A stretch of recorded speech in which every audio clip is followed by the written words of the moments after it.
Este vídeo é uma continuação direta do vídeo anterior. Então, se você caiu aqui por acaso, bom, volta no vídeo, assiste o anterior, porque senão você pode ficar um pouco perdido. E se você está aqui pela primeira vez, eu espero que você goste do vídeo e não esqueça de curtir.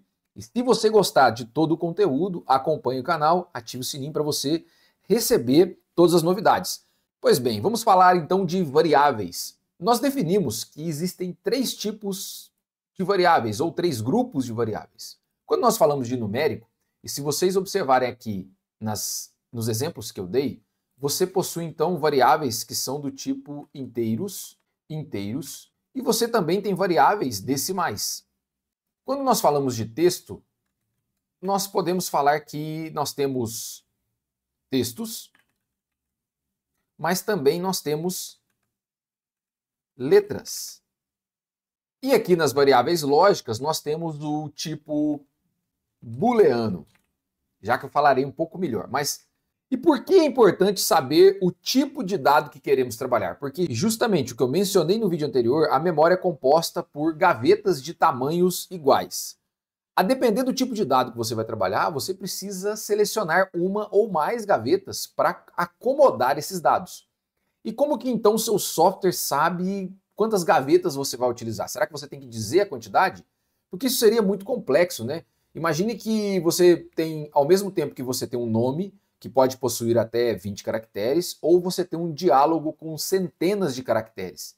Então, como que você gerencia isso? Quando você utiliza esses dados, é o momento de você dizer o que você vai utilizar. Portanto, quando estamos falando de números inteiros, nós estamos falando de variáveis, por exemplo, do tipo int. Então, para escrever uma variável, usar um dado do tipo inteiro, você primeiro escreve o tipo, depois você dá um nome a ela. Então, vamos usar o exemplo do health points. E se você quiser, você pode atribuir um valor usando igual e o valor dela.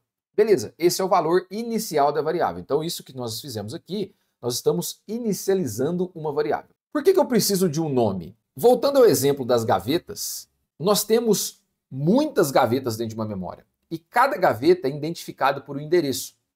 Então, se você utiliza uma ou mais gavetas, a primeira gaveta dessa sequência de gavetas que você pode colocar os seus dados, precisa ter um endereço. Você precisa saber o endereço para que esse dado seja lido corretamente. Só que o endereço de memória, por exemplo, ele é representado em números hexadecimais. Então você poderia cair no endereço que fosse algo assim, ó. E como que você guardaria esses nomes de cada gaveta ou cada espaço de memória que você for utilizar? Isso seria uma tarefa um tanto quanto difícil.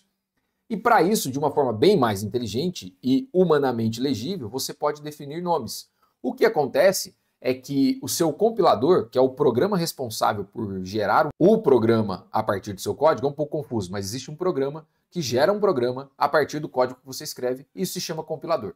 Mas o compilador, ele vai olhar para esse nome, vai entender onde você vai guardar essa variável e usar essa referência para o resto do seu programa. Você não precisa guardar o endereço, você precisa guardar o nome. E esse nome, por trás dos panos, é o endereço da variável. Outro tipo de variável que nós temos, e aqui nós chamamos de decimais a partir do português, mas em inglês ele tem o nome de floating points, que são pontos flutuantes. É como se os decimais, a vírgula nos decimais, pudessem caminhar para quantas casas você quiser.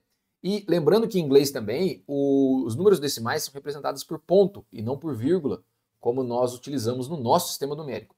Então, aqui nos números decimais, nós representamos essas variáveis do tipo float, justamente de floating points. E quando você escreve float, o processo é o mesmo. Você pode definir um nome que você quiser. O que seria um float, por exemplo? Você pode utilizar como uma espécie de attack power. E o attack power do player vai ser 5.5. E quando você escreve um número 5.5, para que o compilador, né, o seu software, saiba que este é um número float, o C# recomenda que você use a letra F no final, para dizer que é float. Por quê? Existem outros tipos de decimais, como por exemplo o double, que ocupa mais gavetas na memória.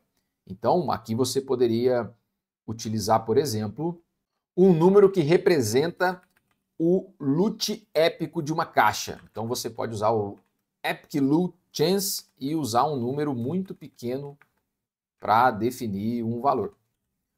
No caso de double, você não precisa de letra, mas se você quiser dizer que isso é um double, você pode usar o D na frente. E aí o D é de double. Além desses, você tem também decimal, por exemplo. E existem outros tipos de variáveis que representam pontos flutuantes, assim como também temos tipos diferentes no int. E aqui aqui eu vou mostrar para você apenas alguns exemplos. E quando estamos falando de tipos textuais, falando de texto, nós temos variáveis do tipo string. E aí o processo é o mesmo, você dá um nome. Se você não quiser inicializar a variável, você simplesmente encerra com ponto e vírgula. E aqui fica uma variável.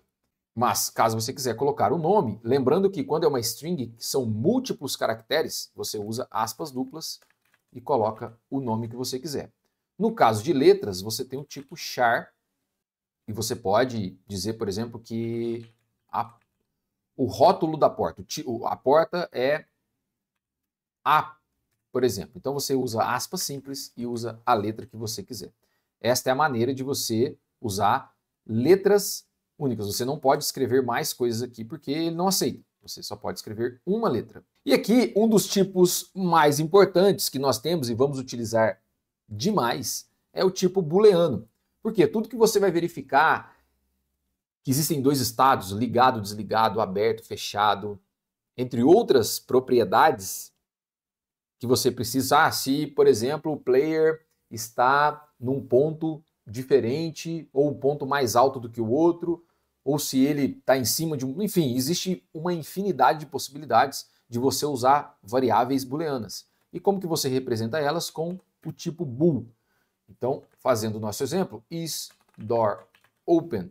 E aqui neste caso, eu usei o ponto de interrogação apenas para representar o exemplo, mas você não pode usar caracteres especiais no nome da variável. Então você não poderia fazer isso aqui, por exemplo. Você só pode usar. Uma outra proibição que temos é iniciar com números. Você também não pode iniciar com números e nem com caracteres especiais também. Então você não pode usar nenhum caractere que não seja uma letra. Ou, na verdade, o único caractere que você pode utilizar é o underscore. Então você pode começar com underscore e este é um padrão, às vezes quando você quer dizer que essa variável é exclusivamente única daquele script. Então esse é um padrão, certo? Você poderia utilizar. Mas aqui o que temos é essa maneira que você declara os tipos de dados que você quer utilizar e diz quantas gavetas na memória você vai utilizar, certo? Então por isso existe a importância de você definir um tipo e dizer o nome para saber aonde esse dado está guardado e, opcionalmente, atribuir um valor ou não. Beleza? Espero que você tenha entendido. A partir de agora vamos então usar essas variáveis e entender como elas funcionam. Se você já quiser colocar a mão na massa, olha esse vídeo aqui. Ou tem esse também, se você quiser voltar lá no início da série.